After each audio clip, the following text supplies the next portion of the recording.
Good evening. Please welcome our returning MC, Tamron Goldberg.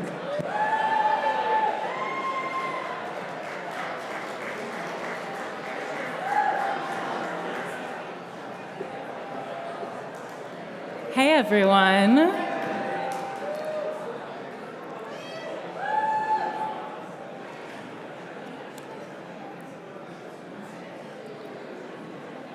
It's amazing to be back here again, just looking out at this group and looking out at this beautiful, beautiful space.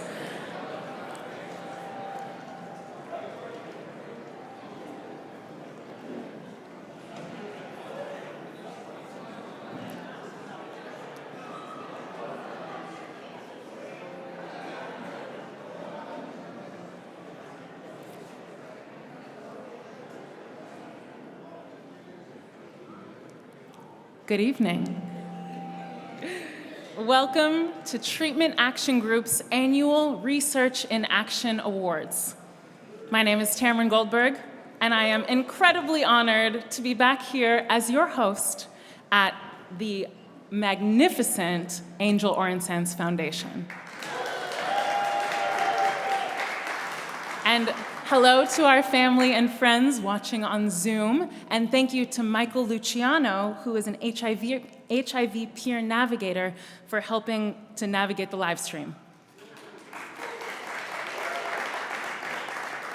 We have so much in store for you tonight with 5 incredible honorees and a performance by Broadway and television actor and my very good friend, Derek Davis. You're in for a real treat.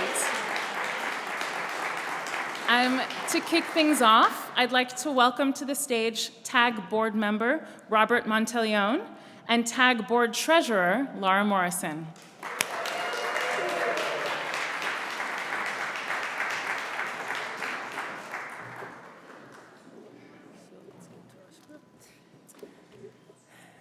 This past April 30th was the end of an era at TAG for nearly after 20 years as TAG's administrator, Joe McConnell retired. When Joe began, TAG had just 4 other full-time employees, and he both witnessed and propelled our growth over those decades. Joe's portfolio encompassed office management, fiscal processing, developmental assistance, board relations, program support, and much more, including shepherding Research in Action Awards during his tenure. That's why it's particularly meaningful to be honoring him here tonight. Joe was never limited by the description of his job. To call him loyal and hardworking is an understatement. If he needed to work nights, weekends, holidays, come to the office throughout the entirety of the early COVID pandemic, travel all over the city to deliver art editions to donors or documents to board members, Joe did it with enthusiasm. He also genuinely cares about us, professionally, personally, about all of the TAG staff, board, donors, and community partners. We talk a lot at TAG about how we're a family, and so many of you know you're part of our family because Joe made you feel that way. He treated all of his work and his relationships as part of completing TAG's mission. To quote Mark Harrington, Joe kept the engine room at TAG running through thick and thin. It was 4 presidents, many crazy congressional leaders, revolutions in HIV care and prevention, TB treatment and diagnosis, an HCV cure, 2 recessions, and not to mention many past and ongoing world disasters. In his video about receiving this award, Joe said what TAG does best is not only staying on top of what's happening in our disease areas, but also thinking ahead. Quote, because that's how you make change happen. You anticipate what's needed, you keep focused, and you keep pushing things forward. End quote. The anticipation of needs and pushing things forward is exactly what Joe did for TAG for nearly 20 years. It's because of Joe's work behind the scenes that TAG has been able to spur life-saving advances in HIV, tuberculosis, and hepatitis C prevention, diagnosis, treatment, and care. So it's our honor to present the Commitment in Action Award to Joe McConnell.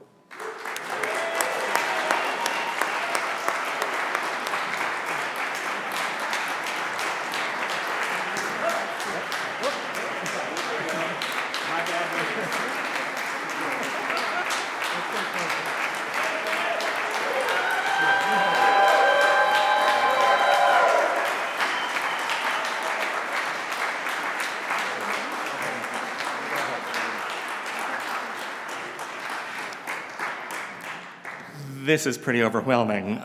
Sorry. Thank you, Laura and Robert, for your very kind remarks, and moreover, for your personal encouragement and your friendship across all these years. I want to thank everybody at TAG, the staff, the board, loyal supporters, all of you, for so thoughtfully and generously recognizing my tenure with this special award tonight. I'm particularly pleased that this evening I get to share these honors with Tom Viola. I first met Tom more than 48 years ago when we were at university. And Tom is an extraordinary person. Tom is a true hero to the community for everything he's done in the service of HIV and AIDS in the community, and I just admire him so tremendously. I also, of course, want to thank my husband, Eric Hoganson, who has been by my side as my rock and my confidant for more than 30 years, and every single step has been with his help and support. So, the calling to be an activist requires a real fire in the belly. You've got to have a passion, a zeal to take action, to make right something that is wrong, to make the world a better place. Now, we all know one person can make the difference, but we also know that sometimes efforts are more effectively accomplished by a group of like-minded individuals. And if that group coalesces into something more formal, an organization, then you get a whole mess of technical and mechanical stuff to deal with. You've got to do bills and payroll and tax filings and banking and phones and emails, et cetera, et cetera, et cetera.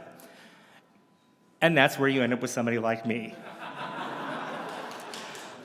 For nearly 20 years, it was my great privilege to serve as TAG's administrator, working in tandem with brilliant program staff and dedicated board leaders, as together we advanced TAG's mission, we made progress in the fight to end the epidemics, and we saved lives.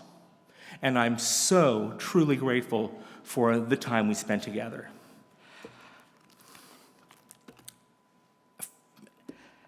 With my passing of the baton, I have the satisfaction of knowing that my efforts made a difference and were effective in TAG's achievements during my tenure. But when I say that, the key word there is part, because all of TAG's successes and accomplishments have only been possible because of the collective efforts of everybody affiliated with TAG. The staff, the board, the consultants, the funders, our global health colleagues, our activist comrades worldwide. Together, we have all helped to make progress. Together, we have made changes happen worldwide in treatment, in research, in access, in policy and pricing, in community education and empowerment. We've all made a difference. All of us have made a difference. We've made the world a better place, and we have saved lives. But the work's not done yet.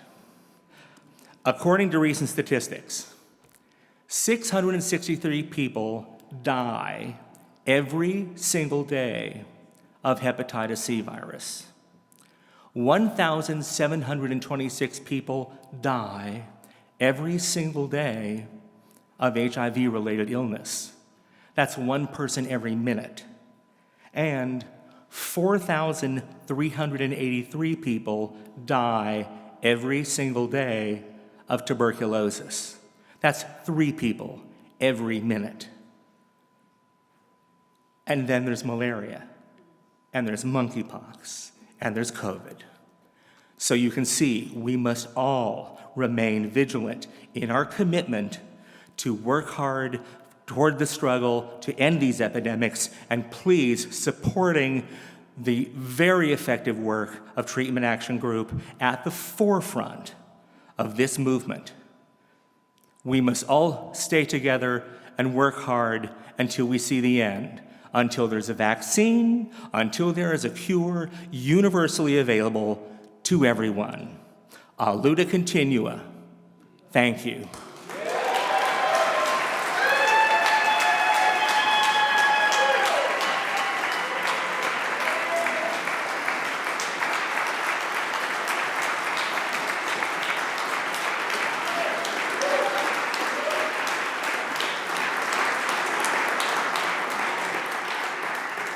Thank you, Joe, for all of your time at TAG.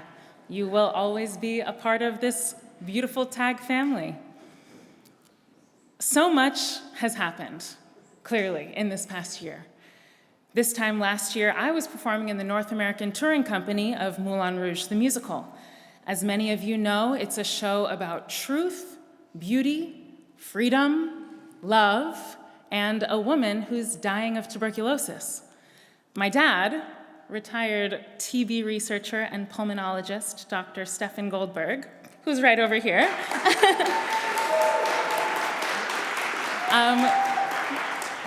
He had connected me with TAG early on in my advocacy efforts, having worked with Mike Frick and Lindsay McKenna in CDC's Tuberculosis Trials Consortium. And I'm very proud to announce that this year he has officially joined TAG's board. When I was a kid, I would go to the TB clinic as part of Take Your Child to Work Day. So it feels very cool to have brought my dad back to TAG. It's been an inspiration learning about and being able to contribute in a small way to the work that this organization has done through my time with Moulin Rouge, the musical. This intersection of arts and advocacy has always been important in my family, as it is for TAG. I left the tour a few months ago, but I hoped to find ways to stay involved, in large part because I love how the show provided a platform for me to advocate for tuberculosis awareness and elimination. Earlier this month, I joined the Broadway company of Moulin Rouge. Thank you. And I've already talked about Treatment Action Group with almost everyone that I've met there. If you haven't already, be sure to come down to the Al Hirschfeld Theater and witness the dazzling spectacle and heartwarming story up on the stage. I heard that there might be an opportunity later tonight to win some VIP tickets. TAG's annual celebration has brought together the best and brightest scientists, researchers, activists, and leaders in the fight to end HIV, tuberculosis, and hepatitis C, along with you, the supporters and champions of our critical work. If you're new here, welcome to the family. The Research in Action Awards have become a vital piece of TAG's annual fundraising efforts, which help keep TAG at the forefront of science and community advocacy. It allows them to hire the best staff and to treat them like the valuable leaders that they are. It's what helps TAG continue to make the cornerstone achievements throughout its 32-year history. Just this year, your support has helped TAG achieve a great deal. The HIV team and allies successfully fought proposed $5 million in budget cuts to New York City HIV programs and continues to work locally and globally to advance prevention and treatment. The HCV project is leveraging global manufacturing lessons from HIV to help advance the development of and equitable access to long-acting therapies and cheaper diagnostics for HCV, TB, and malaria. The relentless work of TAG's TB team helped deliver 3 major price reductions in critical drugs and diagnostics, and they successfully pressured drug companies to lift drug patents in low and middle income countries. Just imagine how much more we can accomplish. Thank you again to everyone for being here, and to everyone who supported TAG with sponsorships, ticket purchases, donations, and the acquisition of this year's beautiful limited art edition by the late artist David Nelson. Speaking of, have you seen this year's work? A print from a David Nelson photogram, which is over here and also back here. But if you want to look at it up close, it is cool to see it, especially up against the brick wall with that dramatic lighting. Get a good look. Thank you to Barry Paddock with the Artist's Estate, board member and our limited art editions curator, Joy Episala, and the Marta Heflin Foundation, who all helped make this year's edition possible. And you can talk to our development team tonight to learn how to secure your own edition. I especially want to thank this year's biggest supporters, the biggest supporters of this year's event: the Debs Foundation, Jamil Jawani, Rob Lennon, and Mark Gilrain; the Hargrove Pierce Foundation, made in honor of Tom Viola, Mark Sexton, and W. Kirk Wallace, and Weil. I also want to shout out our Legacy Circle, a dedicated group of past Research in Action Award honorees who continue to support the work of TAG.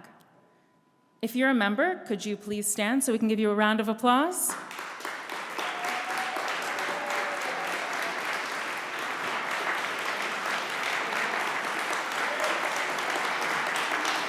Thank you. And now, to present our next award, please welcome staff writer from Pause Magazine, Tim Murphy.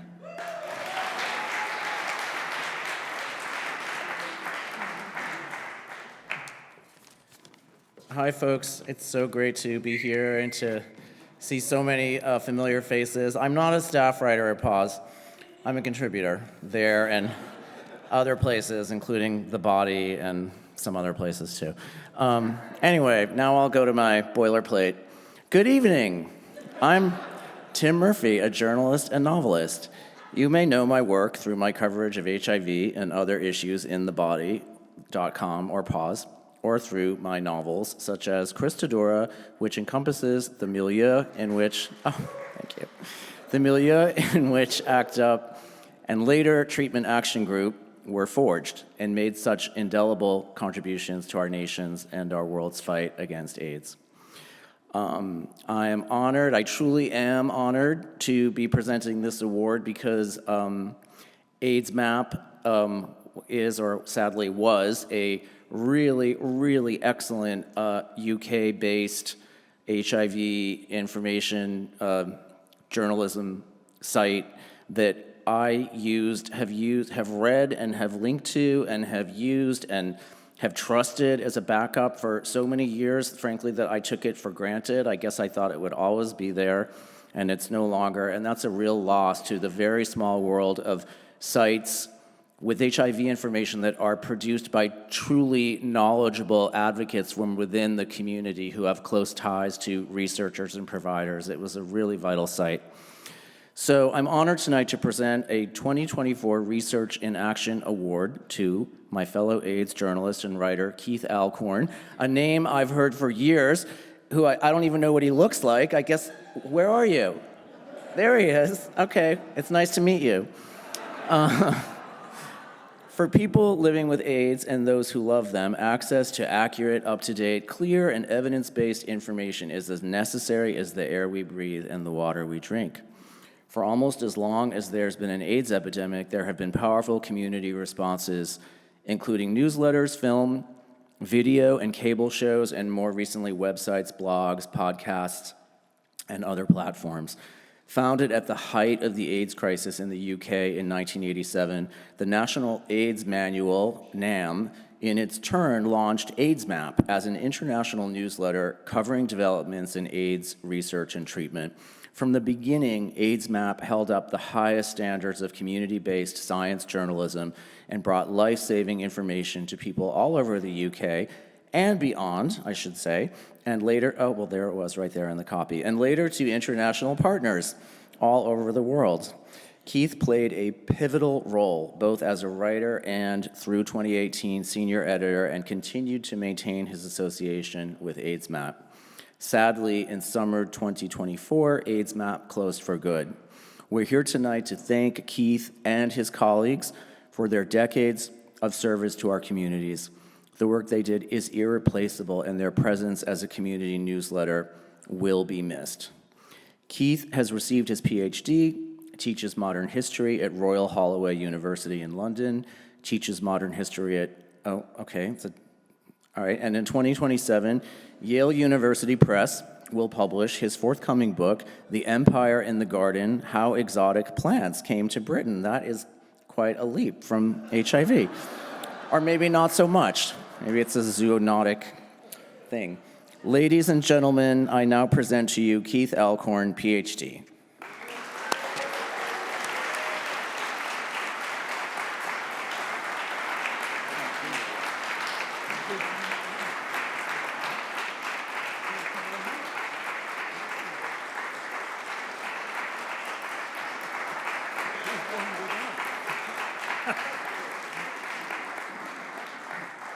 You have to come over. They told me that, I forgot. Okay. Thank you. Thank you very much. I'm deeply honoured to accept this award from Treatment Action Group in recognition of aidsmap's work and more than 30 years of writing about HIV and its treatment. Treatment Action Group has been a constant source of inspiration for my own work ever since the early 90s, and so I'm delighted to be able to join you tonight. The work of NAM and aidsmap depended on the talent and the commitment of numerous brilliant individuals, and I want to recognise some of those involved. Edward King for setting such high standards during the early days of AZT and HEART. Liz Heileman for her extraordinary hard work in conference reporting.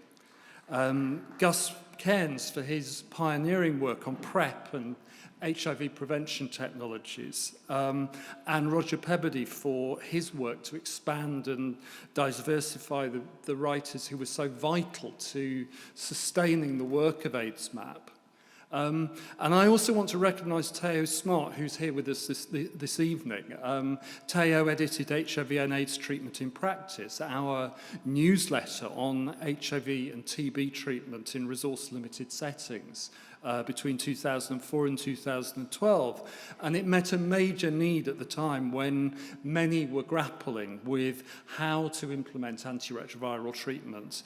And it played a critical role in moving evidence to action, not least on TB treatment and its prevention for people with HIV. This award comes after the sudden closure of aidsmap this summer, and many people have expressed a sense of loss and sadness at the news. I was angered and appalled by the decision.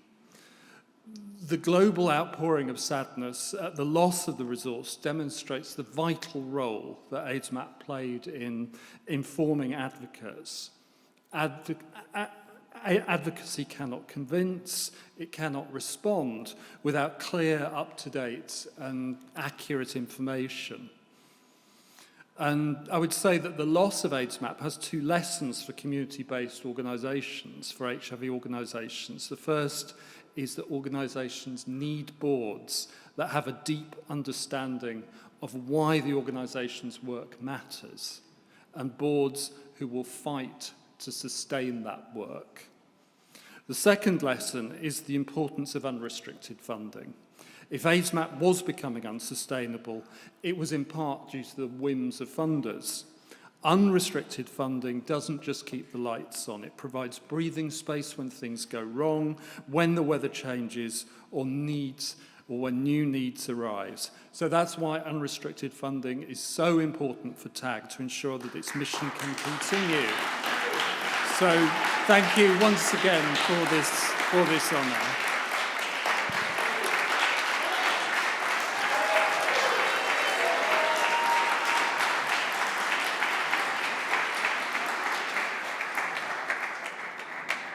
Please welcome Deasia Lee.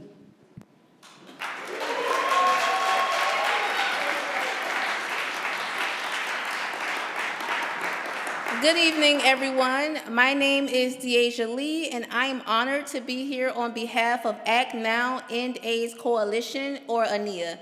ANIA is a national coalition focused on ending the HIV epidemic by uplifting the voices of those most impacted and shaping an equitable public health response. Over the years, we've been moving much of our work to the southern United States, where the burden of HIV is highest and where communities are often underserved. Over the past few years, we've conducted surveys and interviews with jurisdictions engaged in the Ending the HIV Epidemic initiative, gathering critical insights to understand the readiness and capacity in southern states. We've been directly engaging with Congress, holding briefings and making Hill visits to ensure policymakers understand the urgency of investing in HIV research and expanding access to care through initiatives like Medicaid expansion and HIV decriminalization. Some of our recent successes include the creation of ETE University, a technical assistance program built by and for people living with HIV, and the inaugural Southern Solidarity HIV Advocacy Summit, which we created in partnership with organizations like the Southern AIDS Coalition, a co-founder of ANIA, and home of one of tonight's honorees. With these programs, we have mobilized communities to influence policy, including shaping state and federal discussions around removing barriers to care and prevention, and investing in a diverse public health workforce with all kinds of lived experience. But as much as we've accomplished, we still have work to do. We often see a lack of urgency in funding for HIV, especially in an era where fewer deaths due to AIDS might make it seem like we've won the battle. Let me be clear, we have not. There's still a critical need for investment, both financial and political, in research, prevention, and care for people living with HIV. We need to create a world where people living with HIV not only survive, but thrive, and where new transmissions are rare. That means engaging business leaders, policymakers, and activists, all of you, to help create the future we envision. It's also important to highlight the strong connection between TAG and ANIA. TAG is not only a co-founder, but also a co-administrator of ANIA, playing a vital role in guiding the coalition's work. By supporting TAG, you are directly supporting ANIA and its mission to end the HIV epidemic. Your contributions at this event will help both organizations continue their efforts to build an equitable public health response and address the ongoing challenges faced by communities in the South. I encourage you to find me to learn more about ANIA and get involved. We need your partnership, your voice, your commitment. Ending the HIV epidemic in the United States is possible, but only if we keep pushing, keep investing, and keep showing up for the communities most impacted. Together, we can create real change and ensure that HIV remains a public health priority and social justice priority. Thank you.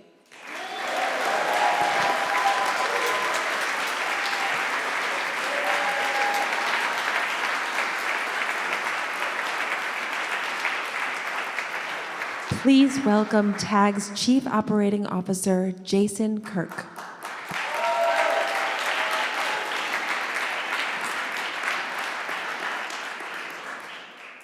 Good evening, everyone. You were supposed to be hearing from our board president emeritus, Barbie Hughes, tonight.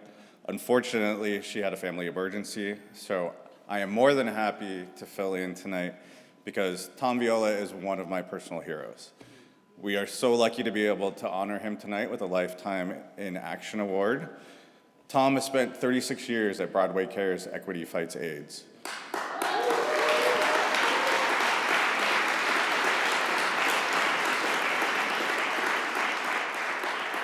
The sad news for many of us who work in this field is that at the end of the year, Tom will be retiring.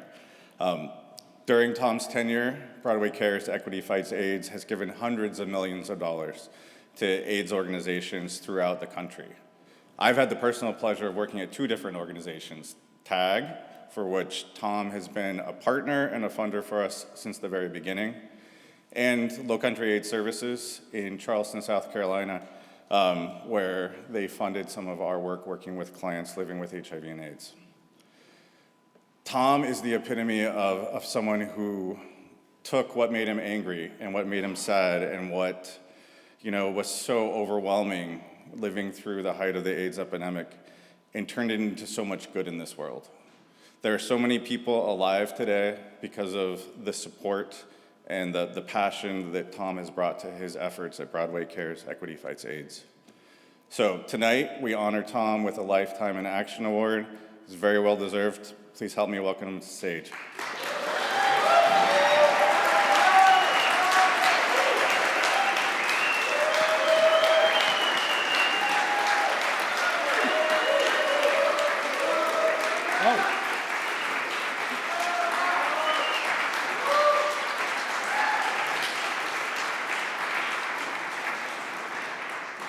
Oh my God, pages. Jason, you were an excellent understudy. Thank you very much. Really, it is an honor. Thank you for doing this and presenting this award. I remember the grants to Low Country, and they were very important because they were for a small grassroots organization where our money is often best spent. So thank you very much for your leadership there. And now here at TAG, bravo TAG. I also want to thank. I'm thrilled and I'm glad to be sharing these honors with Joe McConnell. Joe, I hold dear the friendships with people who remember me when I had bangs. It reminds me that they were once there, so thank you. And also, Tamron, it's wonderful. Where are you? It's wonderful to meet you here because I did not know you were on the Moulin Rouge tour, and now in Moulin Rouge in the city, and truly the fundraising that you all have done and that you're going to hopefully start in about 2 weeks is really the only reason why I'm here tonight. And Broadway Cares is able to provide these millions of dollars in support. So literally, every time I mention a dollar figure here about something we've done, you should really just raise your hand and go, yes, because you made it possible. Thank you. And also, and I'll get to these pages, also my colleague, Danny Whitman, I'm sure, who's going to be stepping up as our new executive director in January. Danny, stand up.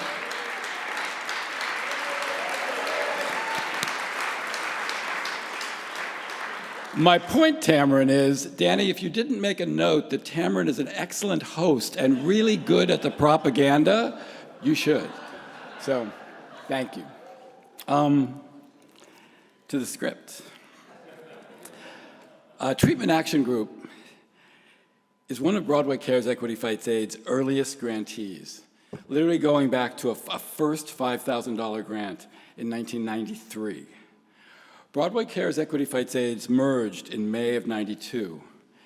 Now, this is a true story, and one of the first meetings of our National Grants Committee, which would likely have been in June of 1993, I know at that time we were determined to fund direct services, meals, case management, emergency financial assistance, and more, even funerals, the triage of what was being provided by service organizations on the front lines.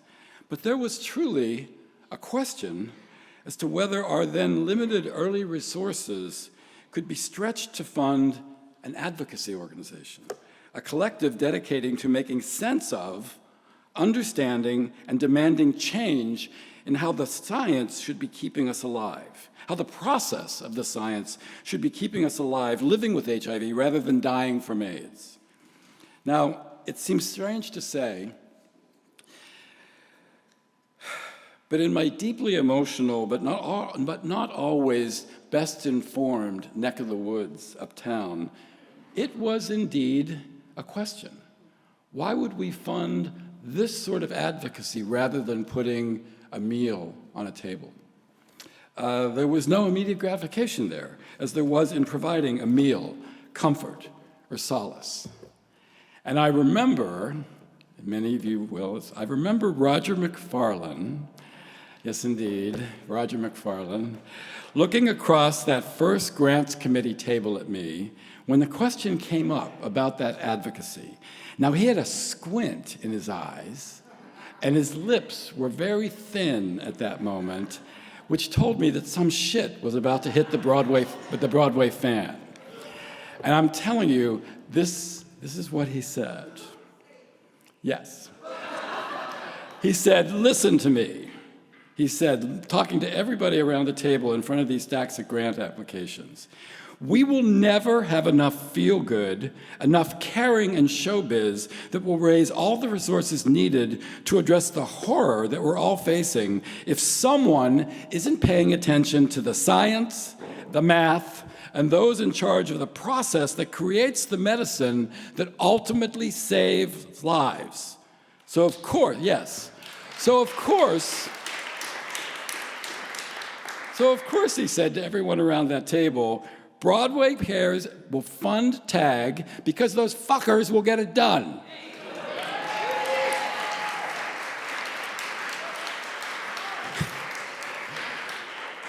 You can hear Roger. And he took a breath, and then he looked at me across the table and he said, don't you agree, Tom? And I said, yes, of course. And while I might not have articulated it in just that way, I've never forgotten Roger's passion and refusal to play nice when plain speaking was required. And we have, indeed. From that meeting in those earliest days, for over 31 years, Broadway Cares Equity Fights AIDS has awarded Treatment Action Group over $500,000. And I wish I could say that it was more. As you have all done the heavy lifting that has changed the history of HIV/AIDS and now other critical health challenges in ways that affect all the other organizations that we fund. And there are now more than 470 of them from coast to coast, and a total of over $165 million that has been awarded since 1993, where TAG was but one, but a mighty one, and one that affects them all. So, I don't want to read this. I am so grateful to you all here who have in any way been a part of Treatment Action Group, and for inviting me into the room, and in a way, the work that you've done that could turn Broadway's care into much more, in ways that have saved millions of lives, including my own, one pill every morning. Now, in her smash hit musical, Hell's Kitchen, Alicia Keys wrote a lyric, we're here to make meaning for as long as we're breathing. And I want to thank you, Jason, Mark, Joe, Barbara, Tamron, and all at Treatment Action Group and in this room for bringing just that, the meaning to this work that could have stalled long ago, but it has not. Much in thanks to all of you and to Treatment Action Group. Thank you. Thank you, thank you, thank you.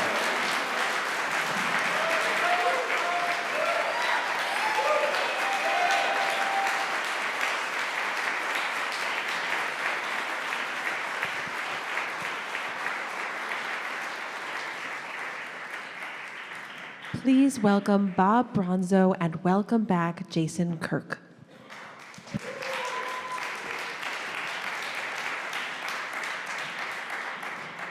Hi, Jason.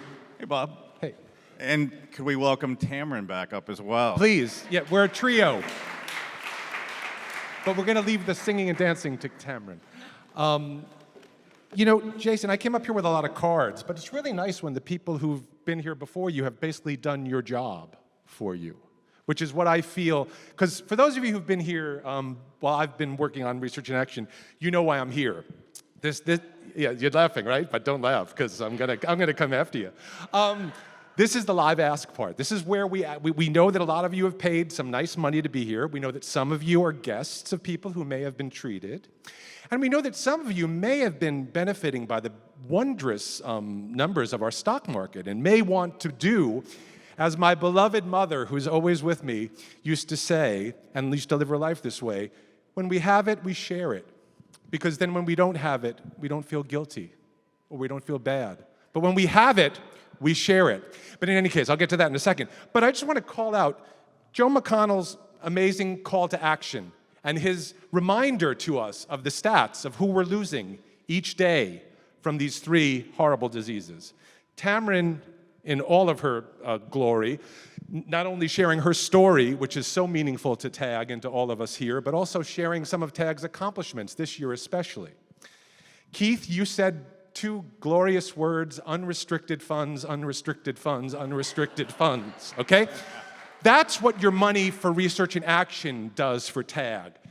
Most of the funding that we get, and that landscape is changing dramatically, and it's harder and harder to do it. We have a great team that finds every little bit that they can, but the unrestricted funds, and they're more than they keep the lights on. They do keep the lights on, but they're what allows all of the work to go after the new grants, to get that new staff person who can then elevate the work that we're doing. So I love you, Keith, for saying unrestricted funds. Deaja's beautiful. Again, every time we hear a staff person from TAG speaks, it's like manna from heaven, because they embody not only the passion, but the smarts and the tactics to get this stuff done. So thank you for that. And Tom, I don't even know what to say, but I mean, being through Broadway Cares and Broadway Cares Equity Fights AIDS, being a long-term supporter of TAG, and your words about what Roger said too, about, yeah, these fuckers are gonna get this work done. And they have, and they do. So I have a lot of cards and things that I can say, but is it up on, it's not up on the board yet. Oh, here we go. Oh, well, I can do that in a minute. But there should be a slide up on the board that says, for those of you who would like to join us, you can take out your phones, and you can text RIAA 2024 to 53, there we go, 53-555, and you'll receive a link. And then if you do that now, we have the joy of being able to call you out and to thank you. While you're doing that, I already have, see, Jason is not only my friend, but he gives me cards. So I get to read these beautiful, and then after we do this, then Tamron and I we're gonna auction off some tickets to Moulin Rouge, but we'll get to that in a second. Anyway, see, I have my cards of things to say while you're doing all this, and now I can read some of these donations that have come in just today. Broadway Cares, thank you again, Tom, $5,000. So we can't love you more, but we do. Board member and wonderful person Laura Morrison, $3,000. Merla and George Morrison, $1,000. Those are Laura's wonderful parents. Jamil Jawani, another $1,000, one of our most generous board members, with thanks to Carol, Rafiq, Alex, Nick, Milton, Fred, Whitney, Chrissy, and John, and anybody else. But that's wonderful. Our wonderful Deborah Glick, who's also been someone who's been with us for so long, $300. Oh my God, Margaret Lennon, who I think is probably related to one of our other board members, Rob Lennon, $150. Nicholas Paisano, $250. This is great, keep it going. Jason Kirk, oh look, I know you. $100 in honor of the amazing TAG staff. I will second and third and fourth that. Fred Ciaburo, correct me. $100, thank you. Oh my God, Chrissy Pravidi, in honor of Jamil Jawani, $100. This is good. Somebody's adding this up, right? Nicholas Turtena, another $100. Thank you. Whitney Maxwell for Amy, $100. This is great. Alejandro Alvarado, $100. Dafina Ward, one of our honorees. Thank you, my dear. We can't wait to honor you. $100. Alex Henderson, in honor of Jamil Jawani. Jamil's very popular today. $100. Richard Jeffries, one of the amazing members of the TAG staff, in memory of Carlos Arboleda. Thomas Buffa. Francis Jehul. This is John Baldo. Luke Whittle. Doug Landry in honor of a new board member, Julian Chung, and Jamil Jawani with thanks, another one from Jamil, with thanks to Hannes and Cam. Okay, those are all my cards here. Well, we have, look at this. This is going to be, I'm not going to have to tell you all these great things. You come find me after this is over, and I'll tell you all the things that I want to tell you about TAG. So we've got Kimberly Smith, thank you. Carolina Guizar, Guillermo, a former Research in Action honoree, and one heck of a good guy. Jason Rosenberg, thank you. Carl Schmidt, another new board member. John Znarsik, thank you. My sister, Karen Bronzo Rab, $1,000. Thanks, Karen. Thank you. Donnie Roberts, thank you. 250. Peter, I feel like I'm. Anyway. Peter Shamel, $300. Erica Baum, Joy Behrens, and Kate O'Brien. Kate O'Brien, I got to see you later. Oh, I'm so glad you're here. Leroy Green, there's my friend Greg Sargent. Ariel Friedlander, Tim Murphy, thank you, and great remarks there. Joe Eval and Richard Lynn. Rich is another member of the board. I love that this is coming in a second ago. Did I miss people? We'll catch you up, Bob. So I think we can let people catch up with us. And okay. I think we have. Okay. Yeah. See, I just get overwhelmed. I have been known to cry also, but now I'm with my friend Tamron. We have got a very special sort of package for Moulin Rouge, don't we? We sure do. So we have a couple VIP tickets to Moulin Rouge the musical on Broadway at the Al Hirschfeld Theater. And these are house seats. So these are seats that are reserved for friends and family of the cast and crew, but the company has graciously donated a couple to us tonight. Beauty. And in addition to the seats, what else comes with that? We have access to the VIP room, which is a special room in the theater where you can go for drinks before the show, at intermission. You can avoid the long crowds. I think there's even a bathroom in there, which if anybody has been to the Al Hirschfeld, those lines are long. So for that alone, I think it's worth the extra cost. I'd say so, yeah. And in addition, for those of you who were here last year, John Cardoza was our special entertainment here, and now he just happens to be starring in the lead role. So you can go, when you successfully bid high for these tickets, and cheer for him, and you just might see this one too, if you're lucky. So, anyway. So last year we had two tickets, and I'm not going to tell you what they went for, but we're going to do better than that this year. I take my inspiration from Ann Northrup, who is here today, who did a hell of a job with some Angels in America's tickets several years ago. She just would not take, no, too low, higher. Right? Am I right? Anyway, okay, so we're going to start at a low $1,000 for those two tickets, because you wouldn't get house seats for much less than that, really. So can we get? There we go. I hear that. That's my sister. Hi, Karen. Oh, okay. Thank you. Okay. Thanks, Karen. Now, I love my sister, but nothing would make me happier than to see her have to keep bidding up. So who wants to bid a little higher? She'll go higher. She bid them up last year. Come on. Can I get, what about $1,100? $1,100? Oh, Mr. David Puente, also a board member. Good. What about $1,200? Right here in the back? Oh, I can't see a darn thing. Okay, good. Thank you. I love that. I love that hand. Okay. Can we maybe get to $1,300? That's Karen Bronzo Rab in the back. Thank you very much. Okay. Anybody want to make her go to $1,400? I'm loving you. Okay, good. Okay, good. Why don't we get to $1,500 over here in the back corner? I love $1,500. I can't see. Well, what about six? Okay. Once again, my sister takes the mic from me. So why don't you just tell me what you want to pay? You know what, Bob? I think I'm going to throw in a backstage tour, if that sweetens the deal for anybody. Ooh. 2,000. 2,000. Oh, look.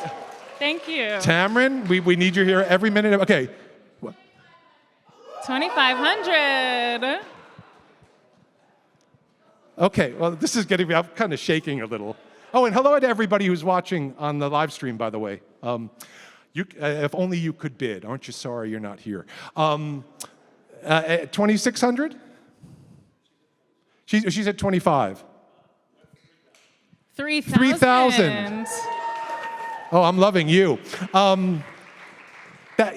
See, even I get to a place where I'm like, ooh, okay.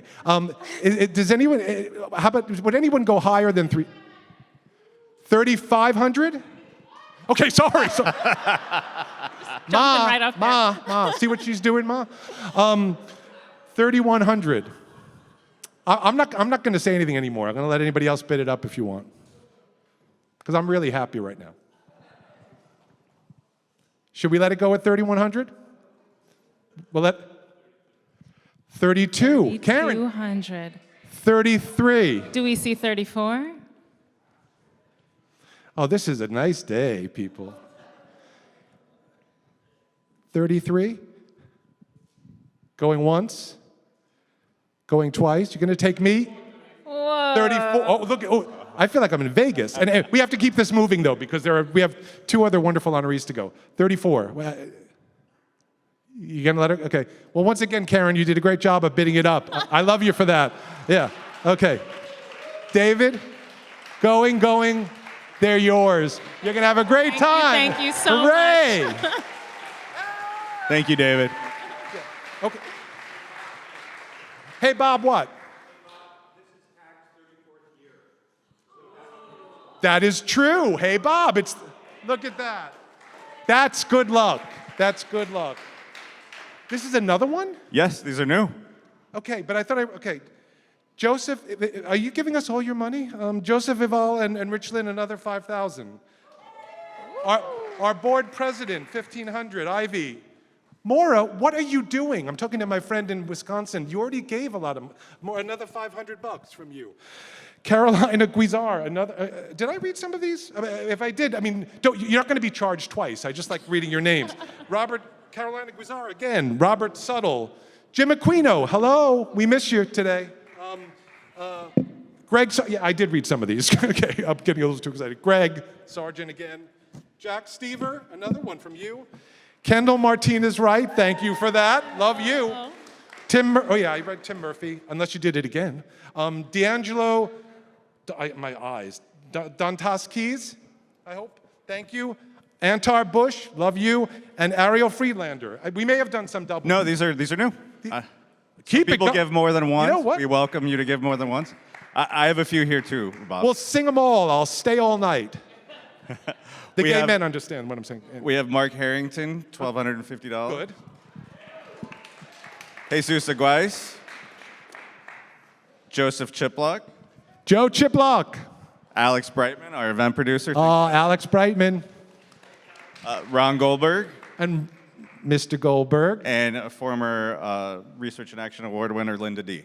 Linda D., who's watching us on the live stream. We miss you, Linda. Oh, my goodness. Okay, we got lots of cards, and I didn't get to any of my cards. We're probably over, right? We're over. Yeah, okay. So our goal for the night is $30,000. You can see on the screen we're at almost $24,000. You can keep that's giving. pretty darn good. Throughout the event, you'll find QR codes you can scan, or Bob already told you how to give, or you can find any of us at TAG, and we'll help you make a donation. But thank you all. Yeah, and I just want to say just 2 quick things. We had a sort of a pre-RIAA lunch yesterday, and Lucas Cade, who's our marvelous grants officer, we all went around the table, and it was a very smart thing that Jason said. He was like, tell us something that you're proud of about TAG. And Lucas just said a phrase that is resonating in my head, has been since then. He said that, what he loves about the work at TAG is that at TAG we're doing the work that works. And it does work. And it continues to work. And the question that I always ask, and then I'll leave, because it's hard to get me off the stage sometimes, is if not TAG, then who? Right? TAG works in partnership with lots of people, globally, locally, with government, and TAG is a key partner in all these things. And TAG's ability to sort of move the needle on everything is significant. And without TAG, we would make much less progress on all of these things, and we need to keep doing that. Anyway, I will stop now with my thanks on behalf of all of us. Going to turn it back to Tamron, and just thank you all so much. Thank you.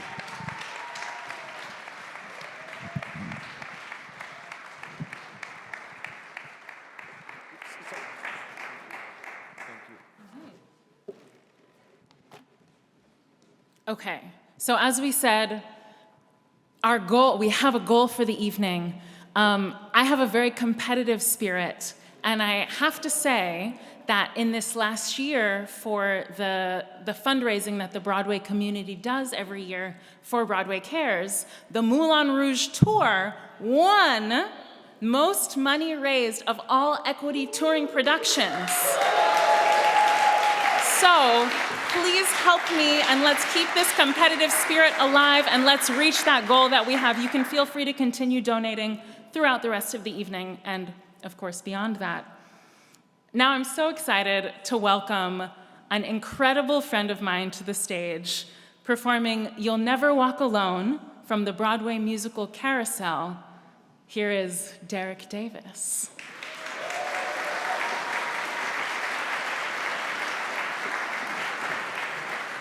Thank you. I'm so honored to be here and be a part of this tonight, and I just hope that the words of this song reaches all of our hearts right where we are. Yeah?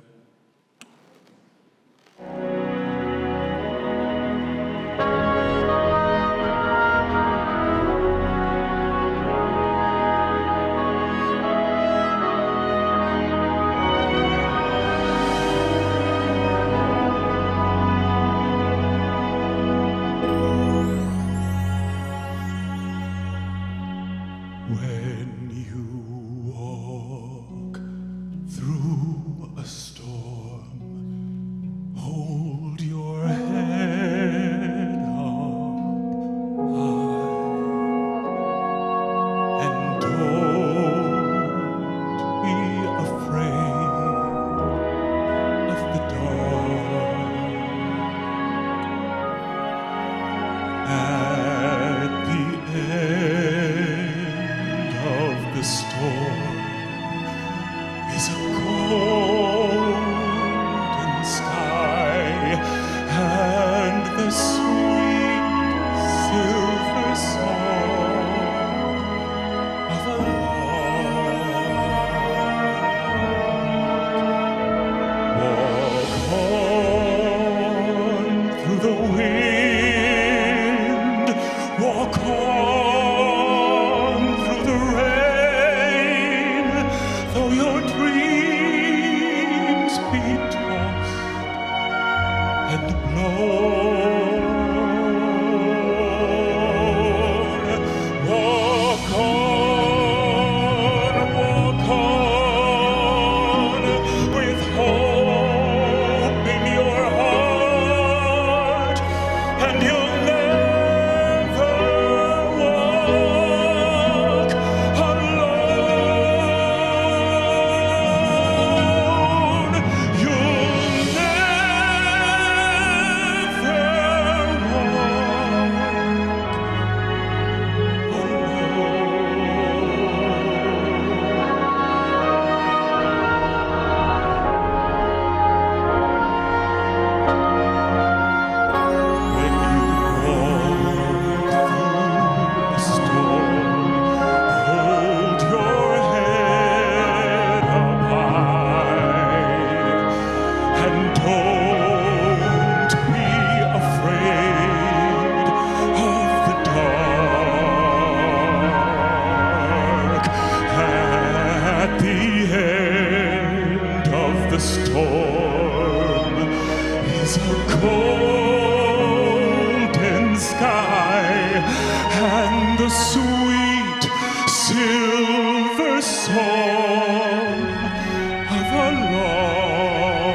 Derek, thank you so much for blessing us all with that performance. Thank you. The message of community and of the hope in our hearts strikes such a deep chord. And thank you again to everyone who has donated tonight. It truly means the world. Please now welcome to the stage TAG's Executive Director, Mark Harrington, and TAG's Board President, Ivy Kwan-Arsi. Thank you.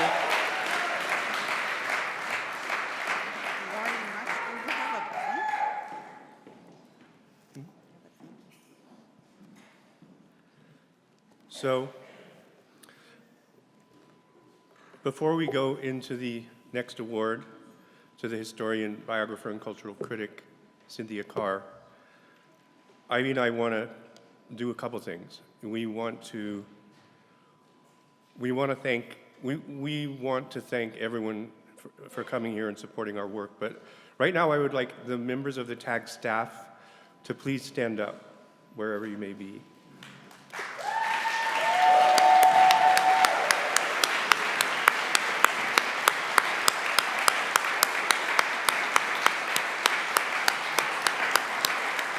Some of them are not here because they're around the world fighting to end tuberculosis by 2030.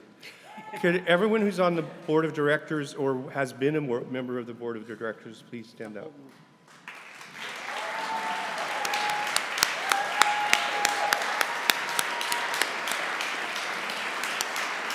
We've been really lucky with both our experienced board members and our new board members. We brought on 8 new board members in the last 2 years, including our incredible board president, Ivy Kwan-Arsi, who is a joy to work with and is also relentless in leading the board and driving new communities of support to our work.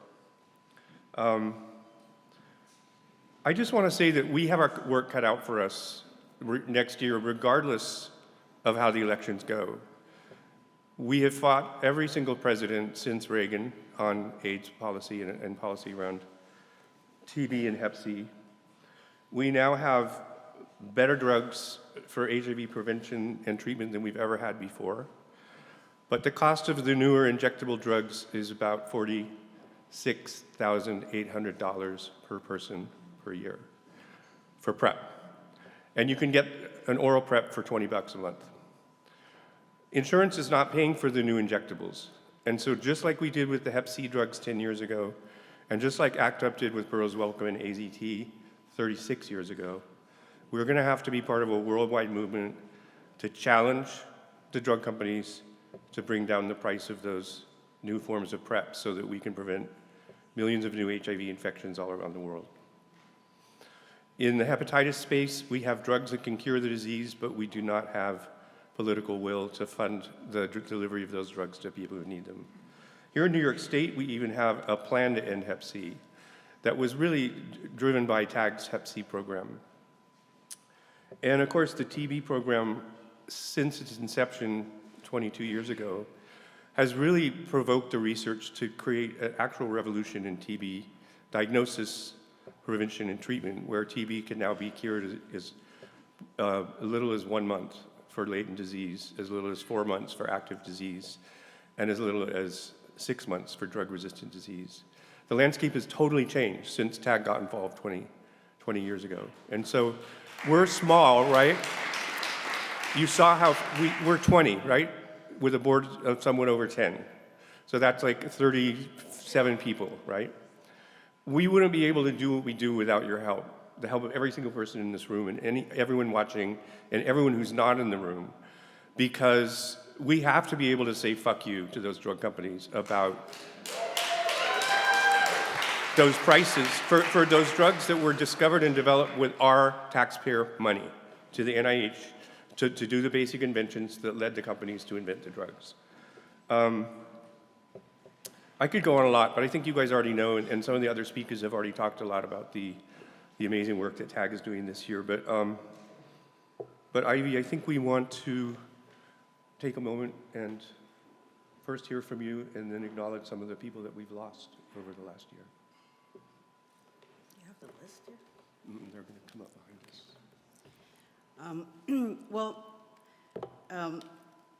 I just wanted to thank everybody that's in this room. A lot of people have kept me in the fight all these years. There's Michelle Lopez, who I've known since 1990.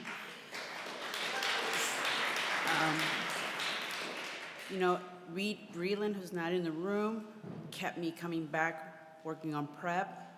Tim Murphy got me back this round and to stay around and got working with TAG this round. So my youngest son is going to cast his first presidential vote this year. I want to thank everybody that kept me alive since 1990 as an HIV positive person. I have 2 kids that are negative.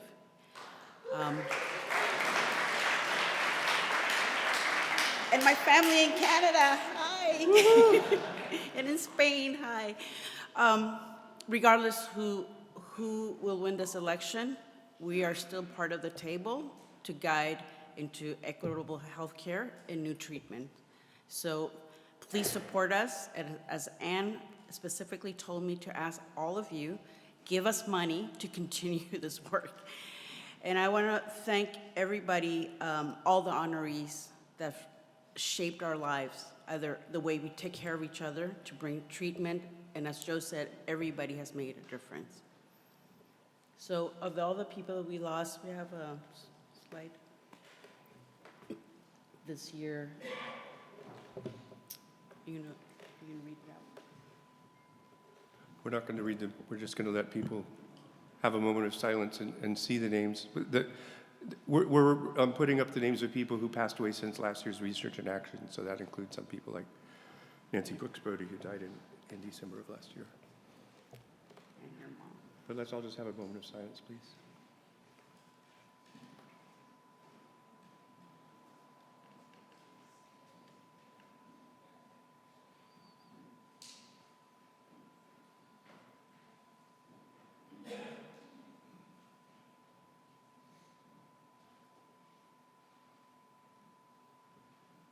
Thank you. Are you gonna Thank you. introduce her? Yeah. Thank you.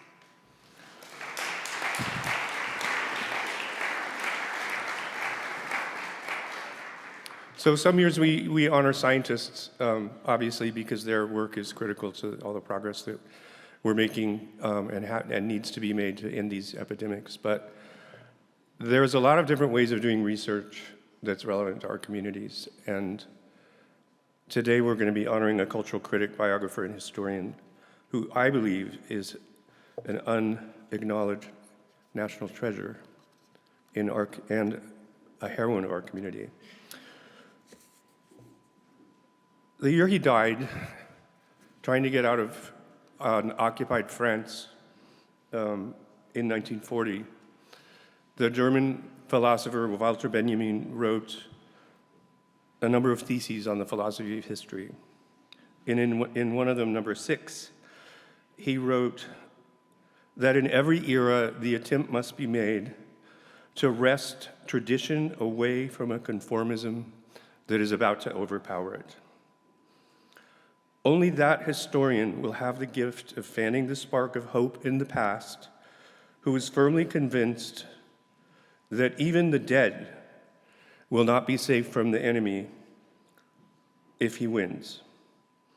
And this enemy has not ceased to be victorious.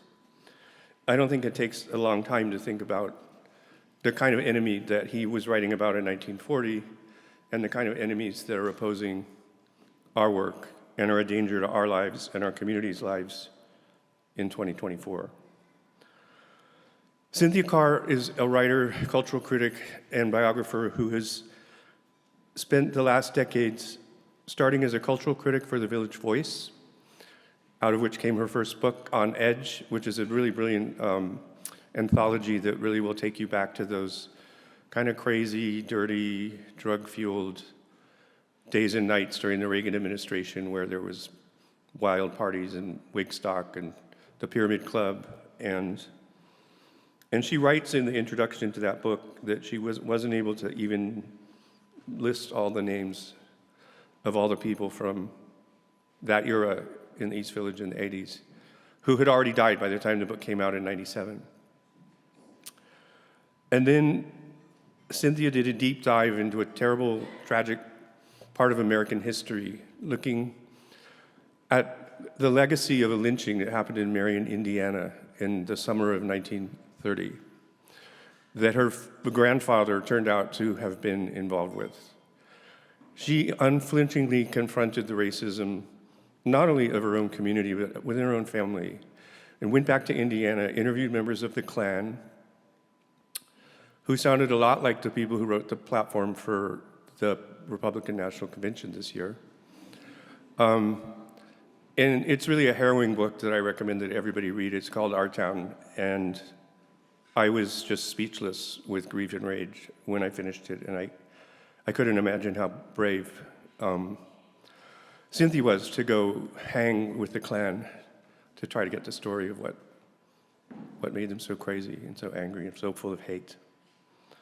And I guess you could think that in some ways, American hate uniquely, and American violence really lies at the root of a lot of Cynthia's work.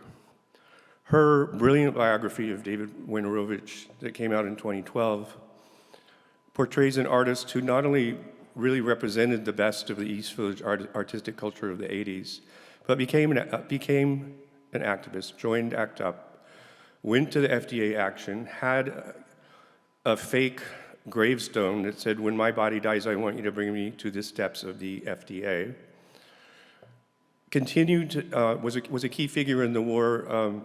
The National Endowment for the Humanities did a war against performance artists that included a lot of queer artists and included some of David's best work. And David also chronicled the death of his lover and mentor, Peter Hujar, another great artist who died of AIDS the very week I moved into my apartment in the East Village that I still live in. And David's death, David knew better times were going to come. David was part of ACT UP. He knew there were going to be drugs. And he knew the drugs wouldn't save him. They wouldn't come in time. When Greg Gonsalves and I and other members of TAG were in Amsterdam at the International AIDS Conference, and I was showing pictures of my HIV-infected lymph node, and Greg and Spencer and I released TAG's plan to reform the AIDS research program at the NIH, David died in New York at his loft that Peter had lived in before him. That's now a movie theater on 12th and 2nd Avenue. While we were in Amsterdam changing the science and about to revolutionize the way the NIH was working, David was, even in his death, contributing to the activist movement. And TAG board member Joya Pasala and her her partner in life and her partner in art, Carrie Yamaoka, went to Tom Raufenbart's apartment to talk about whether or not they could do a political funeral around David's death. And they held a vigil in front of Cooper Union, and there's some really beautiful photos that Ben Thornberry took that night, and they burned an image, and people read from David's writings. And that was the start of the whole series of political funerals that ACT UP and others did in those years in the early 90s when AIDS was a death sentence and there was no hope. So what she did was basically she recapitulates a whole milieu that has been destroyed by the AIDS epidemic. And our work has been to try to rebuild and to give life to new generations of people that don't have to suffer the way that people in the generation older than we are and our generation suffered. And then Cynthia didn't flinch, and her next project was she wrote a biographical essay about the artist Hugh Steers. Hugh died in 1995, just a year before the protease inhibitors. He was an astonishingly brilliant artist who integrated his own AIDS and his own kind of femme view about, he was sort of wearing a hospital suit with an IV pole and high heels in some of his late paintings. They're quite extraordinary. Unfortunately, the book is out of print, but I urge you to try to look for it online. It's a very moving essay about a really brilliant man that actually I was in a drawing class with before I joined ACT UP, and I had to quit drawing class because it was Monday night, and ACT UPs were on Monday night.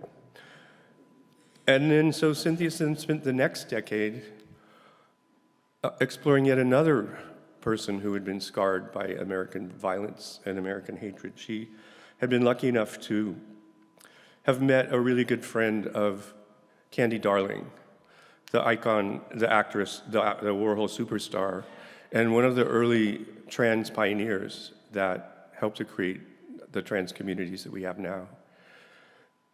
Cynthia had access to some really heart-wrenching childhood and adolescent diaries of Candy's that reveal the pain that she was in by being ostracized by not only people at school, but by her own family, her own father. They wouldn't even let her use her own name at her funeral. So her drag queen friends made a whole bunch, they made 2 sets of cards. And so they had one set for the family that had the given, the boy name, and then everyone else got the Candy card because they weren't going to let the family get away with that. And in the case of the Candy Darling book, which first of all shows the incredible struggle that trans pioneers had to live just to be, and I think that's still happening with trans people today, and I think that we need to show a lot more solidarity with their struggle, because just like Marsha P. Johnson was there.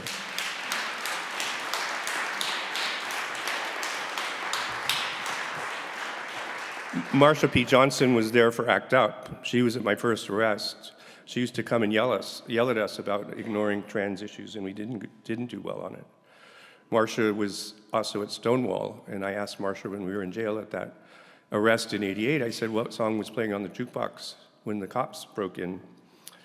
And she said it was I Heard It Through the Grapevine by Marvin Gaye. And so now you can go to the West Village, and there's a national park monument to Stonewall, next door to Stonewall, with the jukebox, the same exact model, and the A1 song on the jukebox is I Heard It Through the Grapevine by Marvin Gaye. So that's another way that we can celebrate her history. But Cynthia, you're one of a kind.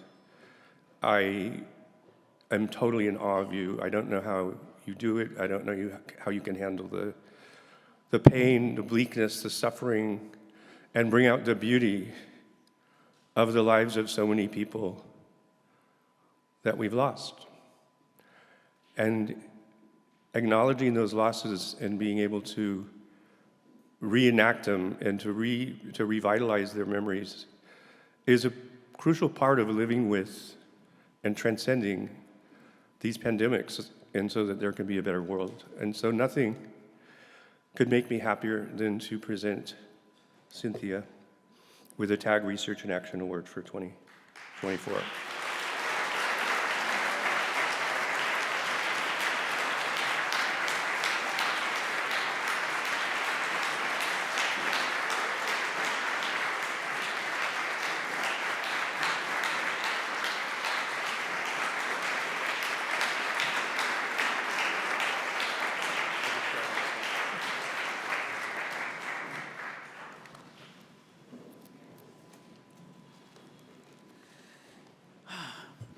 Well, thank you for this honor. I want to thank you for the award, but I also want to thank TAG for your work.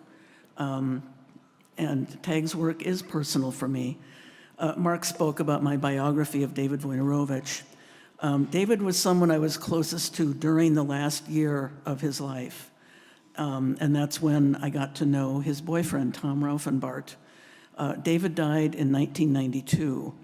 And then Tom became a close friend of mine, someone I saw often, including on Thanksgiving and Christmas and birthdays. I looked back through my journal because I knew I'd made a note of a particular phone call with him. And there it was, March 16, 1994, quote, Tom called in tears. He's nauseous again, and since I'm hacking with bronchitis, I can't go see him. I just get scared, he tells me. I say the reassuring things like maybe it isn't AIDS related, but we both know it probably is. He was diagnosed before David was. I keep telling myself that his time isn't up. It can't be. I can't stand the thought of losing him. Looking through that journal brought me back to the heaviness and sorrow and hopelessness of those days. I had entries there on other AIDS deaths. Tom knew what he was facing, and all of us who loved him knew it too. But then he got into a drug trial. The drug trial for protease inhibitors. Sorry. I guess word was out there that these drugs were really promising because every opening in the New York City trials was filled. But his doctor found a slot open for him in Philadelphia. Tom would drive down every month.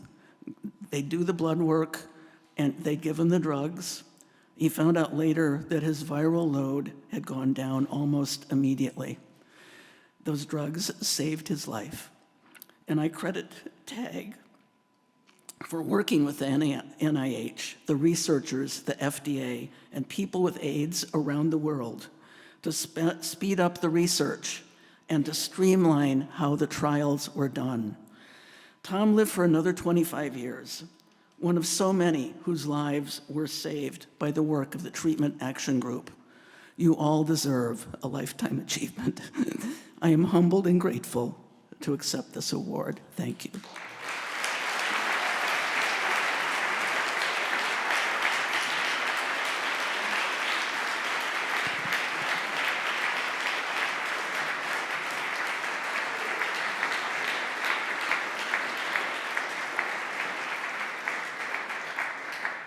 Please welcome Rico Boone, TAG's HIV Program Director, and Rodriguez Harris of Southern AIDS Coalition.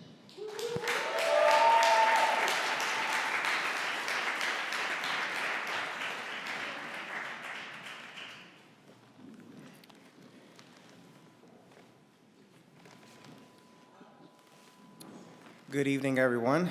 My name is Rico Boone, the HIV Project Director at TAG. Hello, I am Rodriguez Harris, Deputy Director for the Southern AIDS Coalition. So, this co-presentation of the award was supposed to be a surprise, but we're just going to roll with it. So, it's truly an honor to stand before you to present this award to Dafina Ward.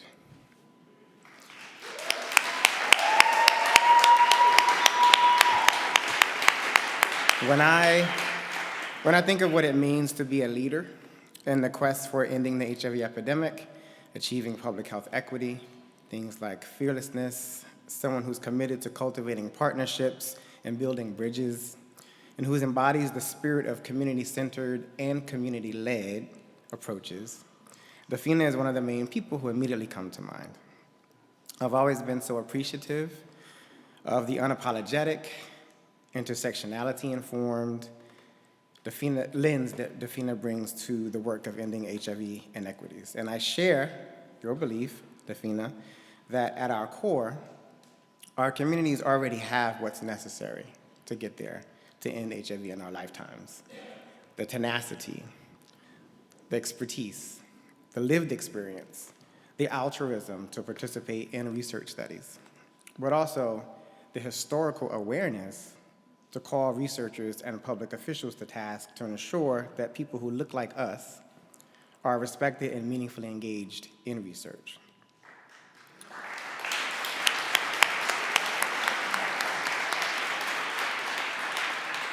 The missing piece, we know, Dafina knows, Southern AIDS Coalition knows, is the equitable access to the miracle HIV prevention and HIV treatment tools, eventually access to a vaccine and cure that we, Southern AIDS Coalition, Treatment Action Group, and everyone else in this room fights for daily. So as Dafina and Southern AIDS Coalition recognize and fight up against daily, we know that structural and systemic barriers are what primarily prevent us from getting there and truly ending the syndemics of HIV for everyone. The syndemics of HIV, poverty, anti-Black racism, the disenfranchisement of the domestic and the global South. Just like SAC Coalition's Changing the Pattern program, The AIDS Memorial Quilt Initiative, launched by by SAC, intended to showcase the lives of Black people who have been lost over the course of the epidemic.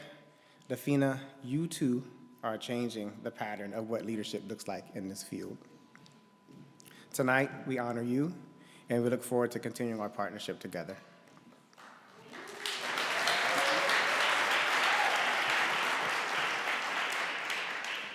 Brilliance and beauty. These are the words to describe the person I have the honor of not only calling my boss, but my colleague and truly my friend. However, when I speak these words, I don't want us to only think about them from the surface, because they are deeper than that. She is deeper than that. When I say brilliance, I think of her attention to detail, her intentionality, and her absolute desire to see everyone have the things they need, whether it's education, access to an opportunity, or just a word of motivation to validate that they are worthy. She wants everyone to be the best versions of themselves.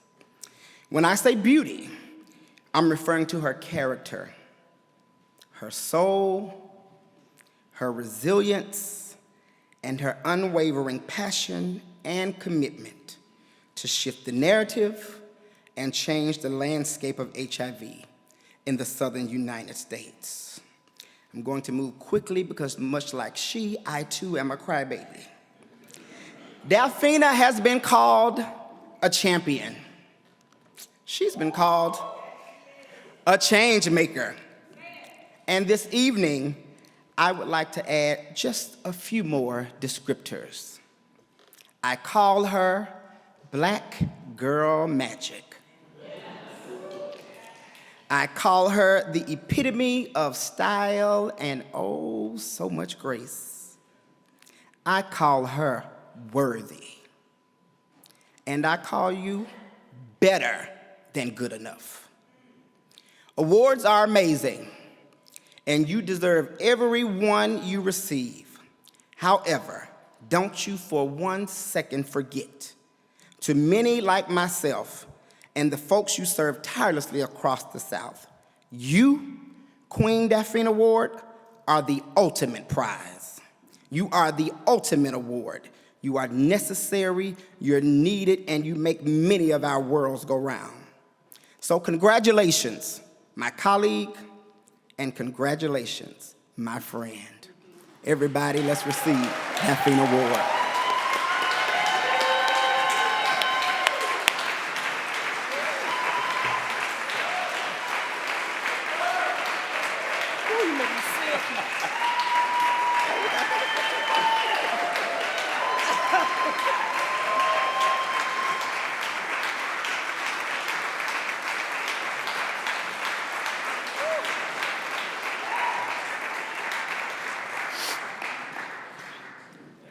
Thank you. I am, in fact, a crybaby.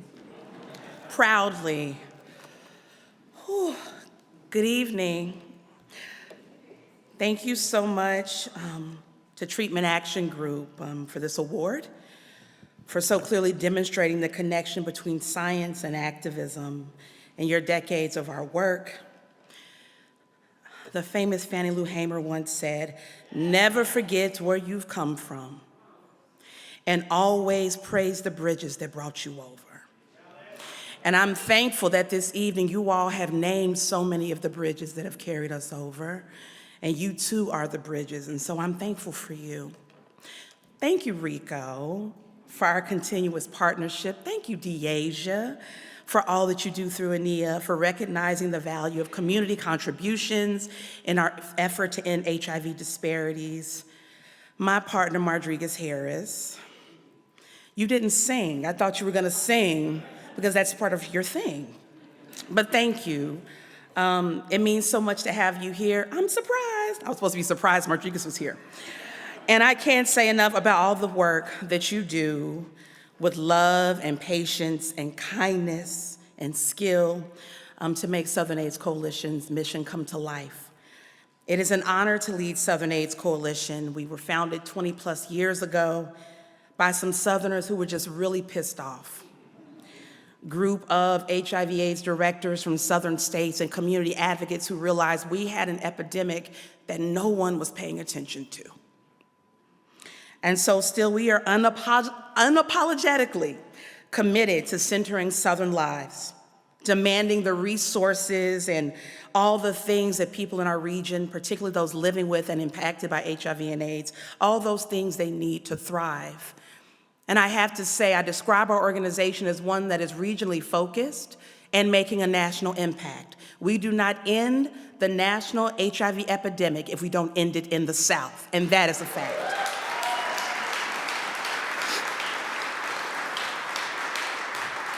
So in 2023, Southern AIDS Coalition had the honor of impacting over 190,000 Southerners through our grant making, through our partnerships, through funding for travel, so Southerners could get to state houses and to Congress to tell them just how pissed off they were.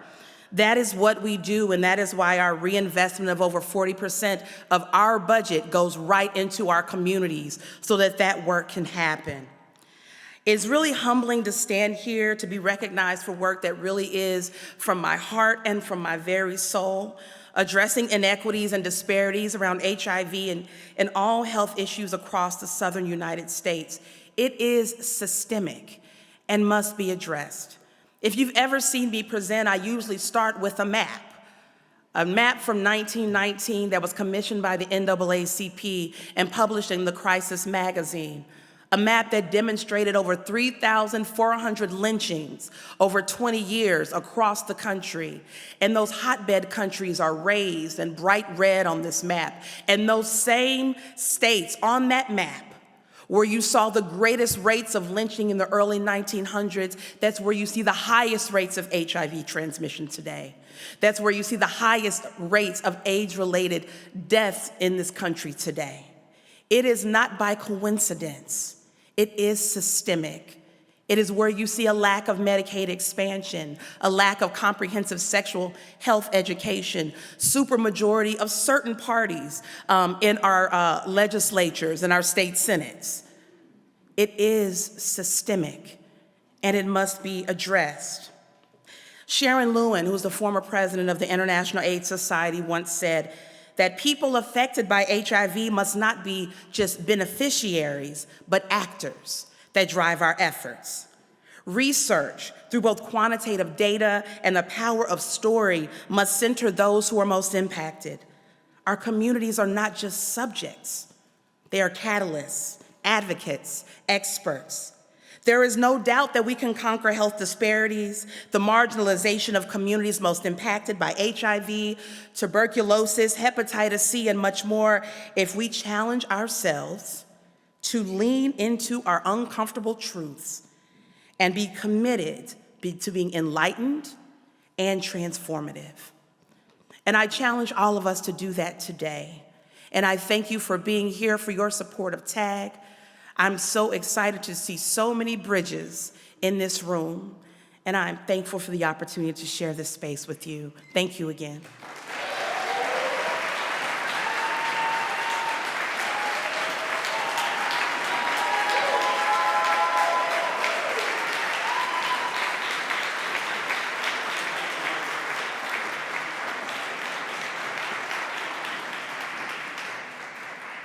Thank you, Dafina.